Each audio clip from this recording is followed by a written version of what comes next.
Ever notice that tiny silver speck way up in the sky? It's an airplane, often leaving a white trail behind as it soars through the atmosphere. That white trail is called a contrail, and it's made of water vapor that condenses and freezes. That's an airplane, a marvel of engineering, soaring at a cruising altitude, typically more than 7 miles above us. That's higher than Mount Everest. But have you ever wondered why planes fly so high? It's not just for the spectacular view, although that's a definite perk. There's real science and practical reasons behind it. Down near the ground, the air is much thicker and heavier, like trying to run through water. Imagine the effort. It takes a significant amount of energy for planes to push through that dense air. As you ascend higher into the atmosphere, the air gradually gets thinner and less dense, making it considerably easier for planes to move through the sky with much less resistance.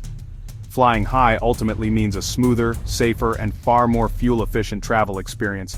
The initial climb to reach that optimal cruising altitude is similar to biking up a steep hill. Tough and demanding at first, requiring a lot of power, but once you're at the top, you can coast along with relatively little effort. That's precisely why planes invest a good deal of energy to get high above the cloud cover. Up there in the thinner air, they save a considerable amount of fuel, and they can effectively avoid most of the bad weather and turbulence, ensuring a smoother and more comfortable ride for everyone on board.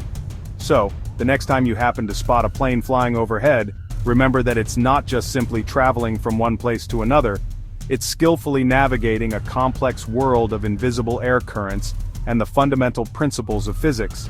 Modern flight is all about achieving that perfect equilibrium between advanced engineering and the forces of nature. So, the next time you see that tiny dot in the vast sky, know that it's up there for some very smart and well thought out reasons. High above us, airplanes are effectively utilizing the principles of science to get us safely and efficiently to where we need to go. Have you ever wondered why airplanes fly at such high altitudes? It's a question that might cross your mind as you settle into your seat, waiting for takeoff. The primary reason is fuel efficiency. Down low, the air is much thicker, creating significant drag. It's like sticking your hand out a car window at high speed. You can really feel the resistance. This drag forces the engines to work harder to maintain speed and altitude. And when engines work harder, they burn more fuel, increasing operational costs. But up at 35,000 feet, the air density is significantly lower, meaning the air is much thinner, so there's considerably less drag acting against the aircraft. As a result, jet engines don't have to work as hard to propel the plane forward, saving huge amounts of fuel over the course of a flight. This sweet spot altitude is where the air is thin enough to reduce drag substantially, but still thick enough for the wings to generate the necessary lift to keep the plane airborne. Think of it as swimming in water versus honey. High up in the thinner air, it's much easier to glide through the atmosphere. By optimizing flight altitude, airlines save millions of dollars by consistently flying in this efficient zone. Furthermore, jet engines also perform better in the cold, thin air found at high altitude, turning fuel into thrust more efficiently than they would at lower, warmer altitudes. The air up there can be incredibly cold, often reaching temperatures as low as -56 degrees Celsius, conditions that are actually perfect for optimal jet engine performance. So, flying high isn't just a matter of convenience, it's good science, and ultimately, it's good business for the airline industry. It helps keep ticket prices lower for passengers, and makes flights more sustainable by reducing fuel consumption and emissions, all thanks to the fascinating physics of thin air and its impact on flight dynamics. Another big reason for high-altitude flight? Avoiding bad weather. Most storms, turbulence, and clouds happen in the troposphere, the lowest layer of the atmosphere. By climbing above it, planes enter the calm, stable stratosphere. Up there, flights are smoother and more comfortable. Pilots use radar to dodge rough patches and storms, often flying over them instead of through. The jet stream, a fast-moving river of air, also flows up high, giving planes a helpful push and saving even more fuel. Flying above the weather means fewer bumps and a safer, more pleasant journey. It's like taking a shortcut over all the traffic and potholes below. High-altitude flight keeps passengers happy and flights on time.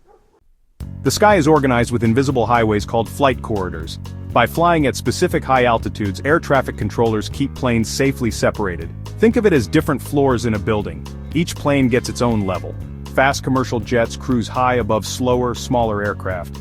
This vertical separation prevents mid-air collisions and keeps the skies orderly. Air traffic controllers use radar and assign altitudes to manage hundreds of planes at once.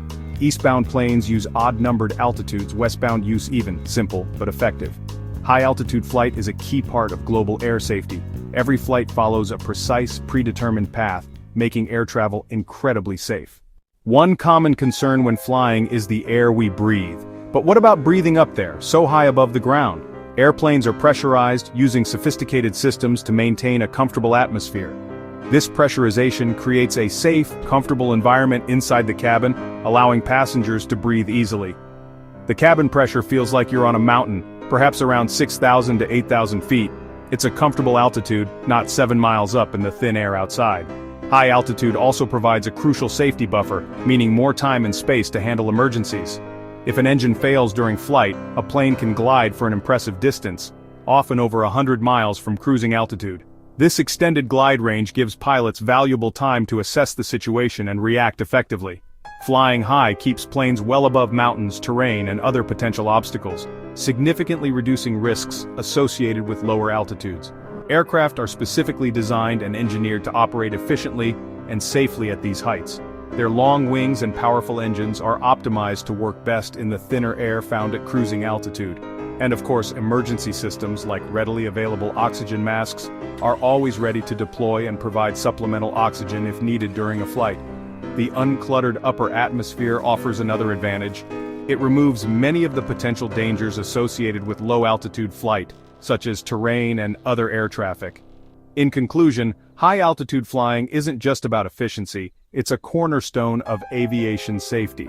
It's all about maximizing available time, providing ample space, and ensuring the highest level of safety for everyone on board the aircraft.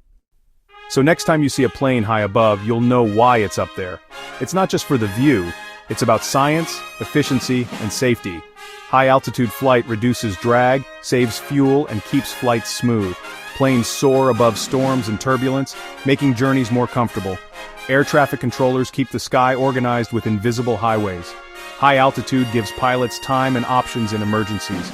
Every part of the system, from pressurization to flight paths, is built around the benefits of flying high.